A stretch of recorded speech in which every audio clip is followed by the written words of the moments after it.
Bonjour, devant les grands médias français enfin attentifs, l'histoire bascule en Tunisie. Alors que l'avenir du régime de Ben Ali, à l'heure où nous enregistrons cette émission, semble sur le fil du rasoir, nous allons revenir sur un mois de soulèvement tunisien et la manière dont les médias l'ont traité ou d'ailleurs ne l'ont pas traité. Et évidemment, on parlera aussi du rôle joué par Internet dans cette. Vous êtes président du mouvement Birsa, qui est un mouvement de jeunes Tunisiens opposants. Moi, je ne dis pas que Ben Ali doit partir, parce que en tant que citoyen et jeune Tunisien, je crois que les cartes doivent être mises dans les mains du peuple tunisien. Et il n'y a pas d'appel à faire au président Ben Ali pour lui dire qu'il faut qu'il parte ou qu'il faut qu'il ne parte pas. Je crois qu'il, depuis 23 ans, il a été sourd à toutes les demandes du peuple, et je suis absolument persuadé même aux demandes de ses conseillers ou de gens qui étaient assez raisonnables pour lui demander de partir. Je crois qu'aujourd'hui, il faut redonner la souveraineté au peuple. Il faut vraiment remettre les cartes dans les mains du peuple.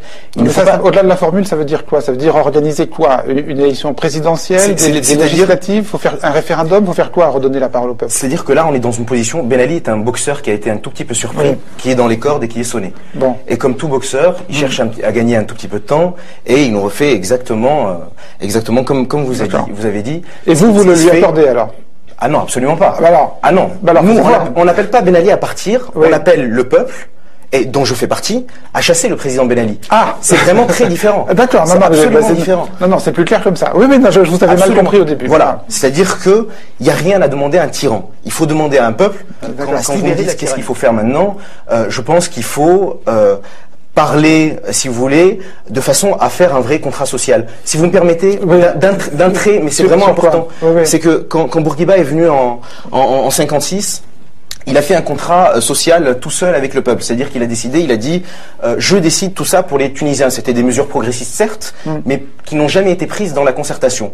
Ben Ali a fait la même chose avec des leaders de l'opposition ou des gens qui se sont considérés comme étant des leaders de l'opposition. C'est vrai que j'ai entendu que certains partis d'opposition avaient rencontré Ben Ali ou iront le voir. Alors, je pense qu'on peut le mettre au conditionnel, mais en tout cas, si c'est le cas, moi, je peux m'étonner que les mêmes personnes qui sont parties signer un pacte national avec Ben Ali en 88 reviennent aujourd'hui. Le régime, si vous me permettez de continuer, a censuré, n'a pas hésité à censurer des pages. C'est-à-dire que moi, ma page Facebook est censurée en Tunisie, et dès que vous êtes contre le régime, votre page est censurée. Là où il est très, très, très difficile de contrer Facebook. Et c'est pour ça que Facebook a été une révolution en Tunisie. C'est que ma page peut être censuré en Tunisie. Si j'ai un ami expatrié qui peut avoir accès à mon profil et qui voit une vidéo qui est intéressante, il peut la partager, il peut la mettre sur son profil à lui qui n'est pas censuré. Et du coup, des gens de Tunis peuvent voir la vidéo et la partager eux-mêmes. C'est-à-dire, excusez-moi, ce qui était censuré, c'était la consultation de certains comptes Facebook bien choisis en Tunisie, mais en revanche, le compte lui-même n'était pas censuré et vous pouviez continuer à alimenter votre... Le compte est censuré et non piraté, c'est-à-dire qu'il est, comme vous dites, non consultable à partir de la Tunisie. Mais vous pouviez y mettre tout ce que vous vouliez. Absolument. À destination parce que, vous savez, on a eu tendance, nous, Tunisiens, je vais vous donner le point de vue tunisien, à beaucoup attendre de la presse française. C'est-à-dire que quand on parle entre amis en Tunisie, alors est-ce que Le Monde a fait quelque chose sur ce qui se passe en Tunisie? Est-ce que Libé a fait quelque chose? Est-ce qu'on en a parlé à la télé?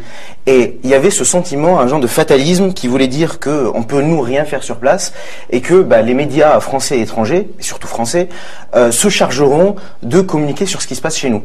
Et là où moi je vois une vraie révolution, plus qu'une révolution médiatique, mais une révolution journalistique et démocratique, c'est que les gens ont pris leur smartphone, ont pris leur portable et ont commencé à faire du journalisme citoyen. D'abord parce que les journalistes tunisiens ont essayé de faire leur travail, mais vous connaissez les conditions dans lesquelles ils essayent d'exercer leur profession, mais chaque citoyen est devenu en Tunisie un journaliste et un relais à la fois pour les journalistes tunisiens et à la fois pour les journalistes français. Donc, quelque part, merci les médias français pour ce retard à l'allumage, quoi. Presque merci, et vous voyez que les premières images qui sont arrivées sont des images qui ont été prises par des citoyens tunisiens. Et en cela, c'est une révolution participative. Avant que les envoyés spéciaux soient sur place, il n'y avait que des images, effectivement, amateurs. Il faut pas se leurrer, c'est une vraie révolte du peuple. C'est une vraie révolte du peuple. Et pour rebondir, si vous me permettez de répondre peut-être un tout petit peu tardivement à votre question, pourquoi il y a eu un traitement médiatique tardif, c'est aussi parce que les politiques de l'opposition, et y compris ceux qui étaient en France, n'ont pas d'abord été à l'origine de ce qui se passait, mais ont pensé que ça allait se terminer. Et n'ont pas canalisé le mouvement, ils n'ont pas pris le mouvement. Les hommes politiques, pour certains, n'ont pas su se positionner. C'est-à-dire qu'ils n'ont pas fait un travail. Ils n'ont pas fait un travail d'homme politique, c'est-à-dire qu'ils ont fait un travail de défenseur des droits de l'homme. Or, il y a des organisations des droits de l'homme, il y a la FIDH, il y a Amnesty, il y a des gens, il y a la Ligue tunisienne des droits de l'homme, pardon, dont le travail est justement de dénoncer les actes attentatoires à la liberté, à la dignité, les actes de torture. Excusez-moi, un travail de défenseur des droits de l'homme, c'est pas un travail politique ? La politique ne se résume pas à la défense des droits de l'homme. Certes, mais ça en fait pas partie. Ça en fait partie, mais ce n'est pas que ça. Qu'est-ce qui a manqué alors ? Quand vous faites de la politique, il a manqué un leadership. Un leadership vous intéresse sur sur la position des autorités françaises. Vous savez, j'aime bien le rappeler, on a eu notre indépendance un 20 mars 1956. Et depuis cette date-là, on est un État, en principe, souverain. Et quand j'entends des amis français ou tunisiens me dire, mais est-ce que tu n'es pas choqué par le silence des autorités françaises ? Je dis non, puisque en quelle qualité les autorités françaises se prononceraient sur la Tunisie ? Moi, j'y crois à notre révolution citoyenne, sincèrement et profondément. Au titre de la communauté internationale et au titre des conventions signées par la Tunisie. Non, il y a un aspect sur lequel moi j'insiste. Je comprends très bien que la Tunisie est souveraine et qu'elle ne demande pas. Et les Tunisiens l'ont prouvé qu'ils sont très capables de faire leur propre révolution sans l'assistance de la France. Et des médias français, comme vous le disiez. Et des médias français, vous l'avez dit. Mais cela dit, il y a une communauté internationale. Il y a des conventions que nous avons signées. Il faut le respect de ces conventions. Alors, est-ce qu'on peut laisser le jeune homme finir ? Oui, très bien. Si vous me permettez, moi je suis d'accord. Je suis d'accord avec vous.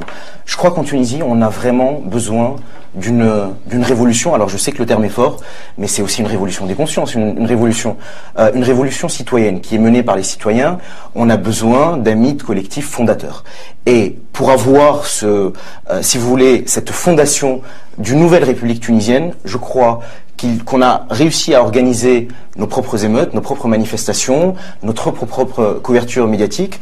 Je ne suis pas absolument persuadé qu'on ait besoin de la communauté internationale. Alors, vous êtes dans votre rôle de la présidente de la FIDH. C'est pas un rôle. Non, mais dans votre rôle, dans cette position, mais bien entendu.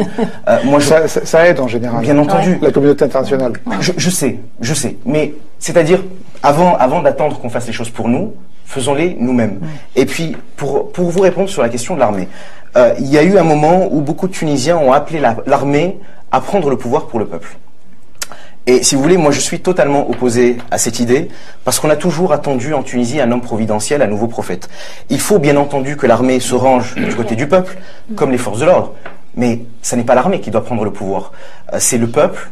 Alors, avec l'armée peut-être à la droite et les forces de police à gauche, parce que l'armée est aussi composée de citoyens, mais vraiment, si vous voulez, je crois profondément qu'on doit compter sur personne.